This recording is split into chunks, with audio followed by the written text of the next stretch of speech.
Dear students, अब देखते हैं आप सूक्ष्म तरंगें, माइक्रोवेव्स, ठीक है, या इनको माइक्रो तरंगें भी कहते हैं। सूक्ष्म तरंगों के बारे में बात करें, आप बहुत ध्यान से सुनिएगा। आप ये सोचिए कि आप बोर्ड पर देख रहे हैं सब कुछ, वही मैं हूं।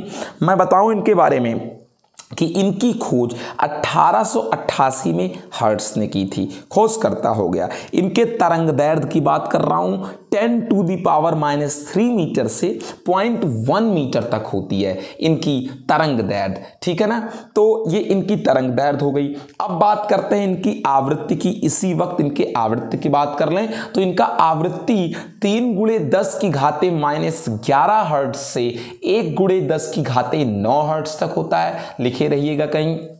उसके बाद फिर बात करते हैं ये उत्पन्न कैसी होती हैं। ये कई प्रकार की निर्वात नलिकाओं से उत्पन्न होती हैं। उनमें कराते क्या हैं, विद्युतीय दोलन कराते हैं या फिर आवेशों का ऑसिलेशन कराते हैं। मैं आपको बताता हूं उन कुछ निर्वात नलिकाओं के बारे में। जैसे बात करते हैं क्लाइस्ट्रॉन, एक निर्वात नलिका है जो करती क्या है, काइनेटिक एनर्जी को इलेक्ट्रॉन क्या करती है, जो इलेक्ट्रॉन की काइनेटिक एनर्जी को रेडियो फ्रीक्वेंसी के वेव्स की एनर्जी में कन्वर्ट कर देती है, ठीक है ना।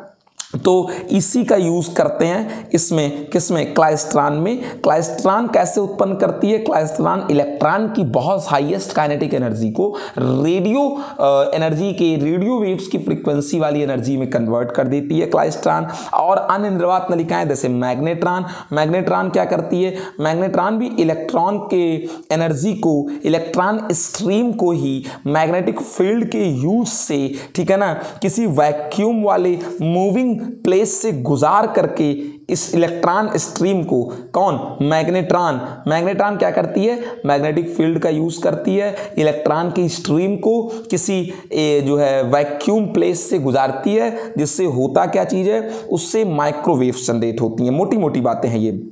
अन्य हम आपको बता दें निर्वात नलिकाएं जैसे गन डायोड। गन डायोड क्या करती है, एक तरीके से इसका नाम गन डायोड का ट्रांसफर्ड इलेक्ट्रॉन डिवाइस भी है, TED भी इसका नाम बेटा। ये डायोड की बनी होती है और इसमें एक सेमीकंडक्टर लगा होता है गन डायोड में, N टाइप का। मैं आपको बताता हूं कि इसका भी काम यही है कि ये इलेक्ट्रॉन का यूज करके इलेक्ट्रॉन का यूज करके माइक्रोवेव जनरेट करती है। अब आपको इनके बारे में ये बताते हैं कि ये जो सूक्ष्म तरंगे होती हैं, माइक्रोवेव्स होती हैं, ये गीगाहर्ट्ज की कोटि की होती हैं। और मैं आपको बता दूं ये ग्राही परिपथों के अंतराल में चिंगारी उत्पन्न कर देती है, ग्राही परिपथों के अंतराल में, ठीक है ना, रिसीवर्स के गैप में ये चिंगारी उत्पन्न कर देती है। मैं आपको इनके बारे में और बताऊं कि इनमें परावर्तन भी होता है, इनमें ध्रुवण भी होता है। इनके बारे में और बताऊं, ये रडार में यूज होती हैं। रडार क्या चीज है, इसके बारे में मैं आपको पहले ही बता चुका हूं। रडार एक क्या है, रडार एक बेटा डिटेक्शन सिस्टम है, संसूचन सिस्टम है, जिसमें चीजों के बारे में सूचना प्राप्त की जाती है। किनके बारे में, अगर आपको कहूं कि कोई ऑब्जेक्ट है जो मोशन में है, उसका डिस्टेंस कितना है, उसकी पोजीशन क्या है, किस रफ्तार से चल रही है, ठीक है ना, तो इस चीज को डिटरमाइन करने में हम रडार का यूज करते हैं बेटा। जैसे रडार की तरह एक सोनार होता है, रडार का फुल फॉर्म है बेटा radio detection and ranging system, ठीक है ना। इसी तरीके से एक सोनार भी होता है, सोनार का फुल फॉर्म होता है sound navigation and ranging navigation. आप जान ही रहे हो क्या चीज, एक फील्ड है स्टडी का, अध्ययन का, साइंस का एक फील्ड है जिसमें हम जो है मॉनिटर करते हैं किसी भी मूवमेंट वाली ऑब्जेक्ट का, उसकी वेलोसिटी का, जैसे एयरक्राफ्ट्स होते हैं, ठीक है ना, अदर बहुत सारे मूविंग बॉडीज होते हैं। तो रडार में भी इसका यूज करते हैं, किसका बेटा, सूक्ष्म तरंगों का, माइक्रोवेव्स का। और इसके अलावा बता दें सूक्ष्म तरंग माइक्रोवेव भट्ठी भी हम लोग यूज करते हैं, जिसको आप ओवन बोलते हैं। तो ओवन में भी इनका यूज है, कैसे यूज करते हैं यह भी हम आपको बताते हैं।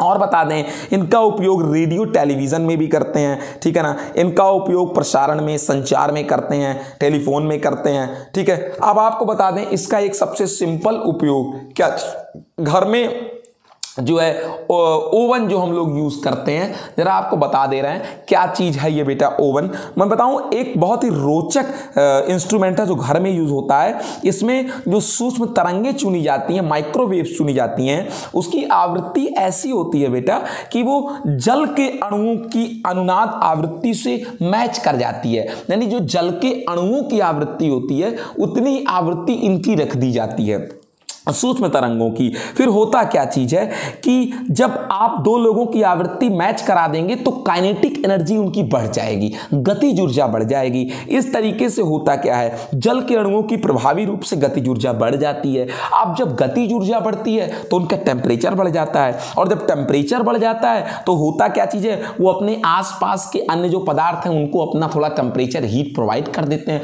बस पूरा मैटर गर्म हो जाता है। जरा सा आपको और डिटेल में ले चलते हैं तो बताते हैं कि जो माइक्रोवेव ओवन होता है बेटा, इसमें विद्युत चुंबकीय विकिरणों के स्पेक्ट्रम का एक छोटा सा भाग जो आपके बोर्ड पर आपको झलक रहा होगा, बीच का हिस्सा विद्युत चुंबकीय स्पेक्ट्रम का छोटा सा भाग जिसको मैंने सूक्ष्म तरंगे लिखा होगा कहीं पर, माइक्रो तरंगे आप देख लें 10⁻⁻⁴ से 10⁻⁻³ मीटर के बीच से शुरुआत होती है इसकी तरंग दैर्घ्य की, और ये लगभग 10⁻⁴ मीटर तक की तरंग में जा रहा है। अब आपको बता दें यहां तक की इसकी तरंग दैर्घ्य है, तो ये विद्युत चुंबकीय स्पेक्ट्रम का एक भाग है माइक्रोवेव, ठीक है ना। और मैं आपको बताऊं कि इनकी जो आवृत्ति होती है और जो इनकी ऊर्जा होती है ये दृश्य प्रकाश से कम होती है, और तरंग दैर्घ्य इनकी दृश्य प्रकाश से ज्यादा होता है। अगर आप बोर्ड पर एक बार नजर से देखेंगे तो आप पाएंगे कि इनका तरंग दैर्घ्य जो है बेटा वो देख लें विजिबल वाले से ज्यादा है, ये विजिबल के राइट साइड में पड़ रहा है माइक्रो तरंगे। और अगर तरंग दैर्घ्य ज्यादा है तो डेफिनेटली इसकी फ्रीक्वेंसी क्या होगी बेटा, वो कम होगी। अब आपको बता दें, बहुत लोग सोच रहे होंगे सर माइक्रोवेव ओवन काम कैसे करता है, इसका सिद्धांत क्या है, कैसे ये चीज़ों को गर्म करता है। तो मैं आपको बताऊं कि हम लोग का जनरली उद्देश्य या तो भोजन पकाना होता है या गर्म करना होता है, इसके लिए हीट की ज़रूरत होती है। और हम लोग भोजन बनाने में फल सब्जी मांस इत्यादि इन्हीं सब का उपयोग करते हैं, और इन सारी चीज़ों में बिना पानी के काम होता नहीं है, वाटर सब में अल्टीमेटली होता है। अब मैं बताऊँ कि जब कोई पिंड गर्म हो गया है तो इससे हमारा मतलब यही होता है कि उसका टेम्परेचर इंक्रीज कर गया है, ठीक है।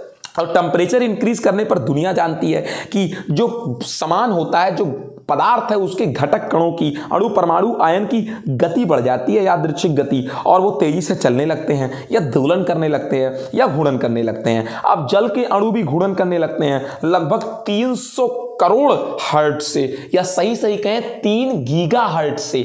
गीगाहर्ट्ज की अगर बात करते हैं तो 10⁹ होता है बेटा। अब जब इतनी आवृत्ति से जल के अणु कंपन करते हैं, और सूक्ष्म तरंगों जो होती हैं इनकी आवृत्ति भी लगभग 10⁹ ऐसी होती है, तो ये दोनों की आवृत्ति मैच कर जाने से होता क्या है, अनुनाद हो जाता है, और जल के अणु इस विकिरण ऊर्जा को अवशोषित कर लेते हैं। जो अब ऊर्जा ग्रहण करने का मतलब चाहे गर्म करके ग्रहण कराओ, चाहे तरंग के रूप में प्रोवाइड कर दो। अब जल के अणु जब गर्म हो जाते हैं तो अपने आसपास के अणुओं को क्या कर देते हैं, एनर्जी दे देते हैं, खाद्य पदार्थों को, उनका टेम्परेचर बढ़ जाता है। आपको बता दें, आप माइक्रोवेव ओवन को यूज करते समय एक सावधानी बरतिएगा। आप हमेशा इसको, जब भी माइक्रोवेव ओवन का यूज करिए, खाद्य पदार्थ को गर्म करिए, तो आप हमेशा चीनी मिट्टी के बर्तन का उपयोग करिएगा बेटा। क्यों? क्योंकि धातु के बर्तन जो होते हैं उसमें आवेश काफी फ्री होते हैं बेटा, ठीक है ना। और वो विद्युतीय ऊर्जा को विद्युतीय क्षेत्र के रूप में अगर संचित कर लेंगे तो आपको, जैसे आप माइक्रोवेव ओवन से पात्र को बाहर निकालेंगे, आपको झटका लग सकता है। आप धातु के बर्तन का नहीं बल्कि चीनी मिट्टी के बर्तन का उपयोग करें। उससे लाभ क्या होगा आपको कि हमेशा चीनी मिट्टी के अणु काफी बड़े होते हैं, उनमें घूर्णन कंपन कम होता है, इस तरीके से वो सूक्ष्म तरंगों को, माइक्रोवेव्स को संचित नहीं करते, अपने अंदर अवशेषित नहीं करते, गर्म भी नहीं होते, और तरंग भी, करंट मारने की भी संभावना बिल्कुल क्या हो जाती है, 0 हो जाती है। तो आपको बता दें, इस प्रकार से माइक्रोवेव ओवन का मूल सिद्धांत यह है कि जिस स्थान पर हम लोग भोजन को रखते हैं, सबसे बड़ी चीज क्या है, माइक्रोवेव ओवन का मूल सिद्धांत, हम क्या करते हैं, ये तरंगों को ग्रहण करके, ऊर्जा के रूप में तरंगों को ग्रहण करते हैं, सूक्ष्म तरंगों को माइक्रोवेव ओवन में रखा हुआ खाद्य पदार्थ में जल के जो अणु होते हैं, और होता क्या चीज है कि तरंगे ग्रहण करते हैं, ऊर्जा बढ़ जाती है, टेम्परेचर बढ़ा लेते हैं। लेकिन होगा क्या, जब माइक्रोवेव ओवन बड़ा सा भी होगा, अगर उसमें बीच में किसी स्पेशल प्लेस पर हम रखेंगे पदार्थ को, तो उतने प्लेस पर ही तरंगे उत्पन्न होंगी और उतनी तरंगों को ही अवशोषित करेगा और उतने ही स्थान पर रखे खाद्य पदार्थ का टेम्परेचर बढ़ेगा, तो ज्यादा ऊर्जा इधर उधर क्या भी नहीं होगी, वेस्ट भी नहीं होगी, ठीक है ना। संपूर्ण ऊर्जा भोजन के अणुओं को ही प्राप्त होगी। ये हो गई बेटा माइक्रोवेव्स के बारे में। अब हम लोग क्या करते हैं, नेक्स्ट वीडियो में देखेंगे क्या चीज, आपका नेक्स्ट लेक्चर अवरक्त तरंगों के बारे में चर्चा करेंगे। चलिए मिलते हैं नेक्स्ट वीडियो में बेटा, गुड बाय।